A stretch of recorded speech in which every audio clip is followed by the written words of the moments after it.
Welcome back. So, for those of you with sharp eyes, yes, there is a cat butt over there, and hopefully, Audie will stay out of the way today because we are going to be working with a doll.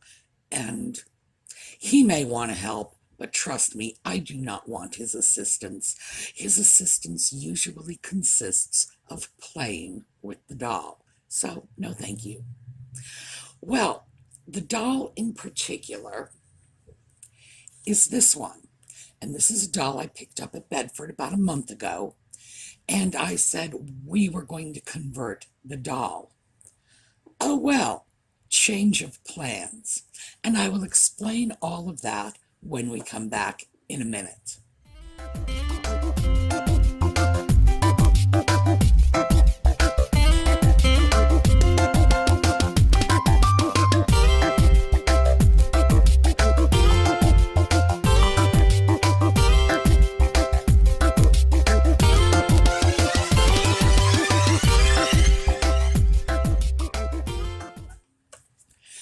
So, what was our original plan for this doll?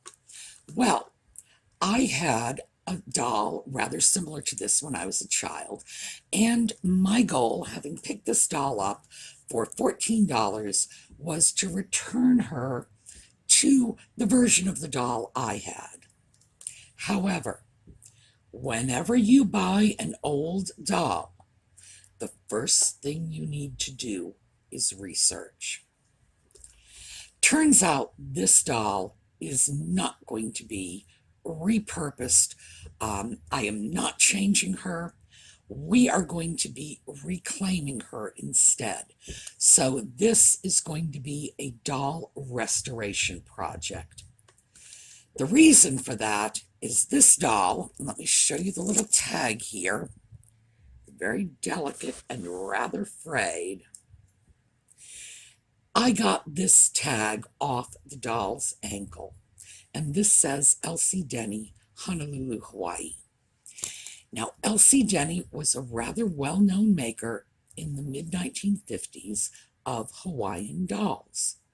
Now, most of her dolls, and we're talking the overwhelming majority, were dolls like this. This is a hard plastic doll. It has mohair that is glued to the doll's head, and the way it's styled is also with a lot of glue. You cannot comb this out. Whatever style you have, if you have a doll like this, leave the hair alone. You can't do anything with it. The legs do not move, the arms do. The clothing is usually glued or stitched onto the body. And there are all kinds. This one, as you can see, is a Native American mommy doll with her little baby. But when you get a doll like this, if you're going to buy them in good condition, because restoration is incredibly difficult, because as I say, the clothing is glued in place, the hair is glued in place. Essentially, there's not a lot you can do. But just to give you a comparison, right here, there they are. Can you see their little feet together? Here we go. Totally different size doll. And the reason we are going to return this doll back to its original condition is this is a 17-inch Elsie Denny Hawaiian doll. And I have never seen another one like it, with one exception. I got this from Paul's booth at Bedford, and there was another doll like it in pieces. So I've seen one that was pretty badly damaged. Other than that, nope. Which means this doll is very likely to have a value well in excess of the $14 I paid for her. And even if she didn't have a high monetary value, because I have never seen another Elsie Denny in this size, I would want to preserve her in any case. So let's talk a little bit about this. Now, I know I said I was leaving her underpants on for decency's sake, but I want you to see. Yes, I know. You, Audie, no, please, baby. Yeah, he's nuzzling the camera now because I haven't been attentive enough. Notice how these legs work. Now, here, let me get that hand up so you can see. They rotate on a pin that runs from here through here. Now, let's turn it around, and I hope you can see. It's a plastic pin. Audie, you're jiggling the camera again. It's a plastic pin, and it allows the legs to move. Here, let me do this on the side. In a walking position. So the legs move together, and this kind of doll is called a walker because of that scissoring action. So I have a 17-inch Elsie Denny walker. Never seen another like it. And frankly, other than the one in pieces in Paul's booth, I really don't expect to. So let's talk a little bit about the mechanics of this doll. First of all, please notice the baby face and the grown-up body. What that tells us is this is a doll from the mid to late 1950s in the Miss Revlon style. Now, the most popular dolls of this sort were Ideal's Miss Revlon. Ideal was the doll manufacturer. Miss Revlon was the doll's name. And they did this in concert with the Revlon Cosmetics Company. They had the baby face, the grown-up body, but they had high-heeled feet. They were like duck feet. They were just wide and clunky, and they had wide, clunky high heels that went on them. Frankly, in my opinion, they were kind of creepy dolls. I never took to them. But this doll, of course, as a walker, is going to have flat feet because that's the way it was with walkers, and it was for stability. So, what would have happened with this doll? The doll would have been made by a manufacturer, possibly not even in the United States. Mattel's Barbie dolls were made in Japan. So this doll was likely manufactured in Asia, and she would not have been originally a dark-complected doll. How do we know this? Take a look. They didn't get the paint all over the back of her legs. What they would do is they would create blank dolls. It would have been this doll, obviously a white version thereof. The doll would have been sold in bulk to someone in the United States, Elsie Denny's company, for example. The company then would have changed the complexion of the doll, styled the hair, dressed the doll, and marketed it for their own purposes under their own name. So when I first saw this doll, I recognized it immediately as one of those generic Ideal clones.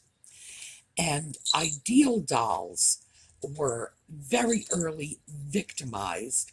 You know, it's getting hard, it's getting distracting. Ideal dolls were very early victimized by other companies cloning their dolls. And there was a lawsuit. It was Fablu, that's the manufacturer of Babs, which was a Barbie competitor fashion doll. And Ideal had sued Fablu for making a copy of their Tammy doll and calling it Randy. Interestingly enough, Ideal lost the case, even though the doll shown in Fablu's brochure was Tammy and not Randy. It was, in fact, Ideal's doll, not even their own version thereof. Nevertheless, the court said that you really can't copyright a doll because the features were too common. The big eyes and the pouty lips and the little nose. And it was a male judge who probably would not have been able to tell the difference between this doll and a Barbie, or, the American Girl dolls that came out in the 1990s. So the fact is that, in my opinion, the legal judgment was bad. It did not protect Ideal's intellectual property. And very shortly thereafter, everybody went to town copying everybody else's designs because, in effect, a court had said you can't copyright the design of a doll. So, that's just a little bit of legal background. A doll like this would have shown up all over the place, not just with Elsie Denny's dolls. So, Elsie Denny was not the manufacturer. She was the stylist of the doll. Blank doll, she puts her own imprint on it. Nevertheless, her dolls have a market. So, we are going to clean this doll, deal with her hair, clean up her clothing, restyle her, and put her back the way she was. So, first things first, when you have a doll, identify it. Number one, then you can go forward. In this case, this doll is going to be washed off with Dawn dishwashing liquid and water. Remember, she's a painted doll, and we can clearly see she is a painted doll. And when you're working with a painted doll, you can't scrub. You can't, I have a whole passel of tricks I can use to clean vinyl dolls. And absolutely all of them are on the shelf for this one, because most of those tricks and techniques would take the paint off her. So it's going to be a simple cleaning with Dawn dishwashing liquid. That will clean off the doll's body. I will clean off her face, which has been painted as well. I don't know if you can see up. Yes, I think you can. Notice right up in here, that light spot under her neck. Even her face was originally white. This was a white doll. So once she's clean, I will not be repainting her face. Her paint is actually pretty good. If her face paint needed touch-up, I would probably not do it for this doll, because she probably has a greater value in her original condition.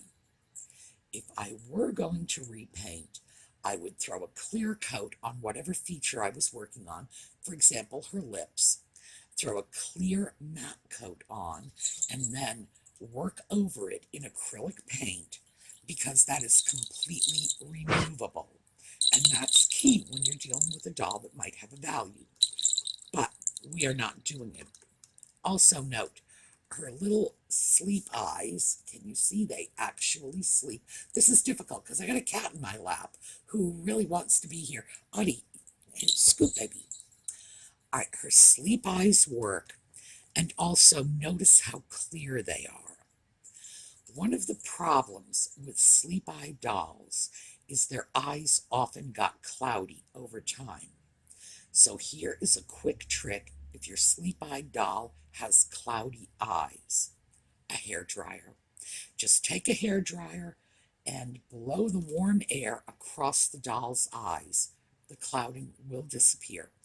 I didn't believe it the first time I tried it, but yeah, works like magic.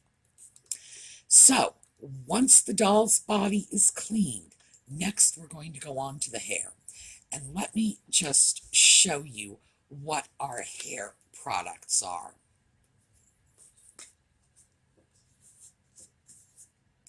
Fabric softener, number one.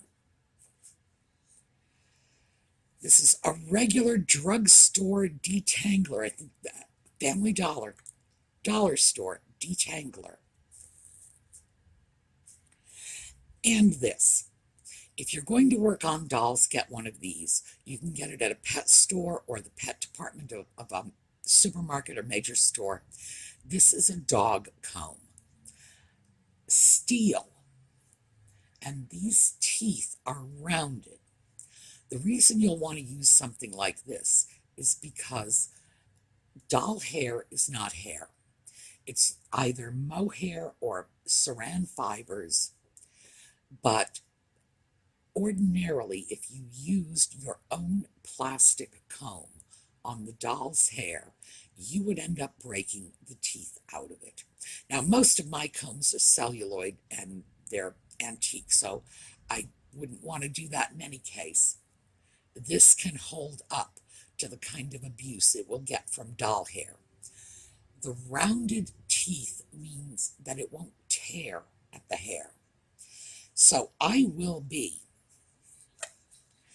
pouring fabric softener into a bowl and sticking the doll upside down in the bowl to coat her hair in fabric softener. And when I am through with that, I will start to very gently comb the hair out from the bottom up. And by the way, whenever you're combing tangled hair, always start at the bottom. You know, if your grandkids get peanut butter in their hair or whatever, you start at the bottom and work your way up. And that's how you get the tangles out without tearing up the hair and making the kids scream. So remember, fabric softener first, then we'll use the detangler if we have to, and we are using a steel comb. Now this is, I'm not sure what this is. It's very soft. It's probably not mohair, but it may well be some other kind of natural animal hair because it is infinitely superior to the saran that was available at the time. Very, very soft. So my sense is this may be a natural product. Certainly soft, glossy, like I say, well in advance of what they had at the time in terms of saran hair. We're going to try to protect that. So while I am doing that, let's see, where did here we go. This is the doll's original dress. This wild, spunk-eyed sort of, it's like a combed cotton. And it's got a little frilly neckline. The only damage I have been able to find is right here. I don't know if you can see that. Right there. Yes, okay, you can.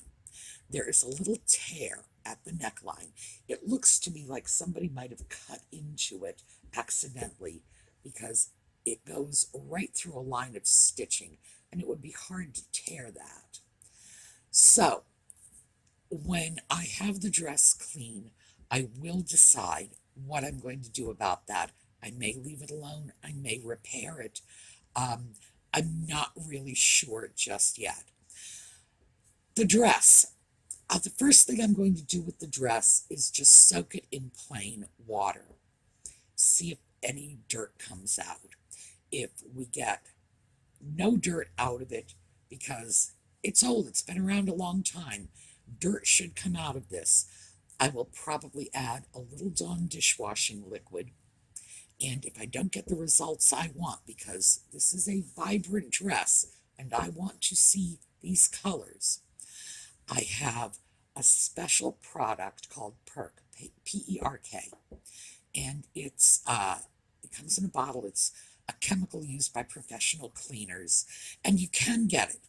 If you look up Perk, and especially from the doll restoration sites, some of them out there, Twin Pines of Maine used to sell Perk. They may sell it still. Very good cleaner for doll clothes. And of course, here they are. The little underwear are going to be washed too. So get that done while she's soaking. Now, there was something else I had to do, and I did not do it on camera, mostly because I was afraid I would start swearing.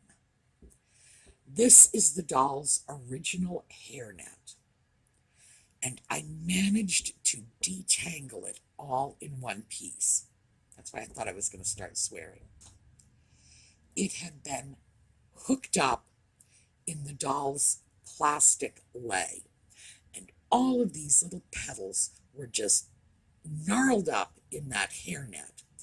And it was quite an adventure to get it out. But I have the doll's original plastic lei. Here we go. And I tried this on the doll's neck. Although the string has been replaced, the original string had broken and was continuing to break. So I replaced it with a similar type of string. Now this one is new, so it won't break so readily. And I tied this, well, held it actually, around the doll's neck, and it looks like all of the little plastic petals were still present. That was a lucky break. And another lucky break, let's see, where are they? There were 4 good period bobby pins in the doll's hair. They were holding the hairnet in place. So, we have the doll's original dress, the doll's original underpants, the doll's original ankle tag, the hairnet, the bobby pins, and that little plastic lei. Wow. The only thing missing on this is the box, because the doll would not have come with shoes. As a Hawaiian doll, she would have been barefooted because that's what we thought Hawaiian women did. I know it sounds very racist, but indeed, that was our impression, that they were running around in brightly colored clothing in their bare feet with flowers around their necks. Oh, wow. So that is our plan. Now, I'm going to stop the camera for a moment. I'm going to start, yes, baby, I'm going to start on the doll's hair, getting it full of fabric softener so that I can start to work with it. Getting the doll cleaned off, getting the clothing soaked in some water. The hairnet and the little flowered lei need no attention. And of course, the little tag, I just have to protect that carefully because that's going back on the doll. And this is all done. At this point, I would say the biggest concern as a doll restorer is keeping all of the various little pieces, keep track of them, because they're small and they're easy to lose. So, when I come back, we should be able to work with this doll's hair a little more.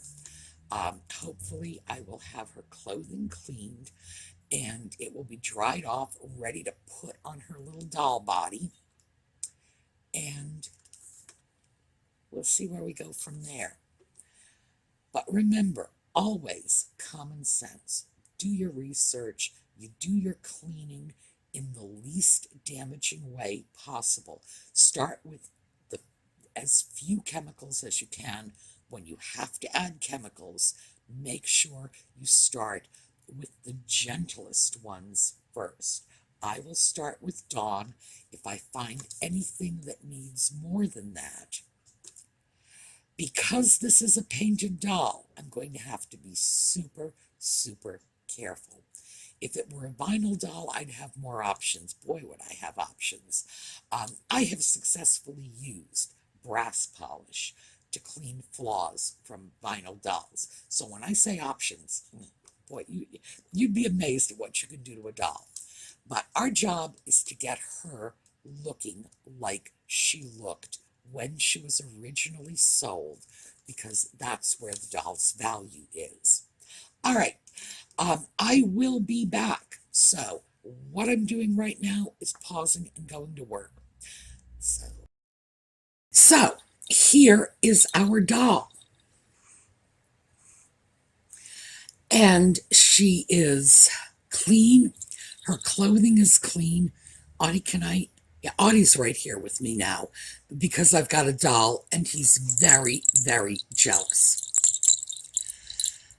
I need to wait and let the curls relax a little on her hair because, as you know, this is not real hair.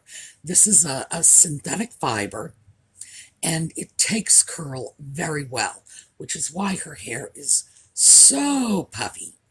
I wanted to get the curl in, but now I want it to sort of settle down a bit. So once the curl settles down, I'm going to comb it out again, pop it back into the hairnet, because I have the doll's original hairnet. I may or may not put those bobby pins back in. Regardless, when I sell the doll, I will include the bobby pins. They're original to the doll. Now, here's her dress, and I want to show you what the wash water looked like.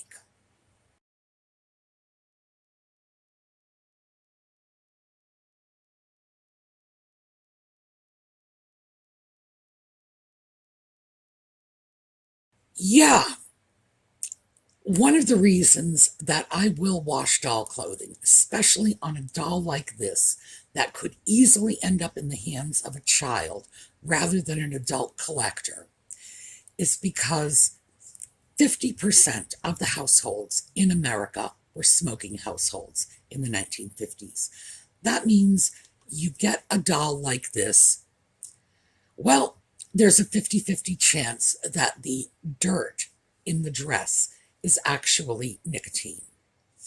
In the case of that doll, as you may have noticed from the wash water, it was rather brown instead of the gray that comes from dirt. Brown is usually an indicator that nicotine was in the clothing. And the odds that a doll like this could end up in the hands of a child, and that child could put the dress or the hair or whatever into their mouth, because frankly, that's what kids do.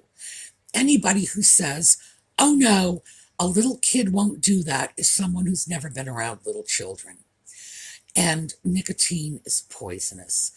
A child could easily be killed by sucking the nicotine out of a doll dress that may have been exposed to nicotine for heaven only knows. What is this? This doll is about 70 years old. Who knows how much time it may have spent in smoking households. Collectors do not like it when you wash doll clothing, but I know how to do it. So this is one of those things that I'm not recommending to people in general. Yeah, just go wash your doll clothes willy-nilly. No, there are a lot of things you have to be prepared for when you're washing doll clothes.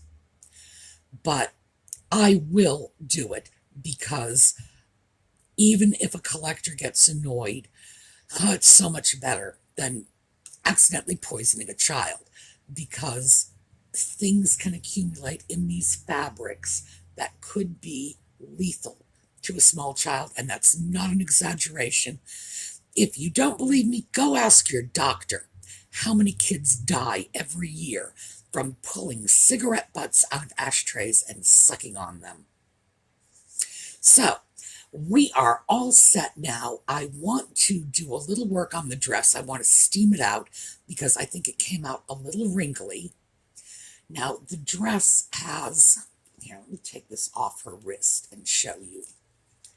The dress has an extended back with this little loop of fabric on it so that it can be just popped over her wrist, and she can hold the end of her dress up, making a nice little flowing design. Somebody put some thought into this. The curls are going to relax, going right back into our hairnet. I have restrung her little plastic lei, and for my purposes, because I'm not keeping the doll, this doll will be sold, I tied it a little long so that when she goes to her new home, the new owner can adjust that however they please. If I were keeping her, I would have tied it, and I've got a lot of excess string. I would have tied it up a little more like this, which is, I think, the way it would have been when she was purchased. But I've left all the excess string. So, The string had to be replaced. I don't replace anything if I don't have to. The string was crumbling. So, in the meantime, I did a little more research on this doll because I know who the manufacturer, well, not the manufacturer, but the maker of the doll. The manufacturer, as I say, would have just produced blank dolls, and then someone else would have styled them. So the stylist is Elsie Denny, who made Hawaiian dolls, among other things. 17-inch walker, very rare. I did manage to find a doll like this that has sold within the last couple of years, only one, and the doll wasn't properly identified. It was identified as an Elsie Denny, but it was not properly identified as a walker, which may mean that doll might not have retained the walking function. So that doll sold for $50, half identified. So this one is probably going to do a little better. Now, walker, let me hold her from her waist. I don't think you're going to be able to see this, so I'm just going to have to describe it to you because it's a very large doll. The legs and the head are connected with a mechanism so that here, I will move the doll's leg. When you twist the doll's head, the doll's legs move. There we go. And that's the way this type of walker doll worked. So what we have is a rare 17-inch Elsie Denny walker doll, all original and completely cleaned, fit for use display. She's got her tag, the whole 9 yards.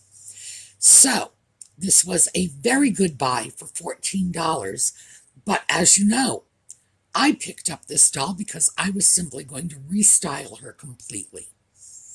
But when I found out that she was rare, of course, I couldn't do it.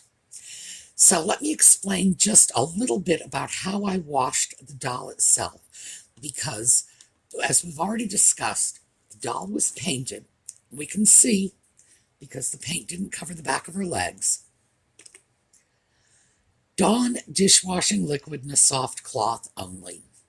None of my goodies like toothbrushes and metal polishes or whatever else came out. You can do things like that on vinyl, but you don't do that on a painted doll. And that means when you have a doll that has painted on features, you don't scrub the face with a toothbrush. You don't.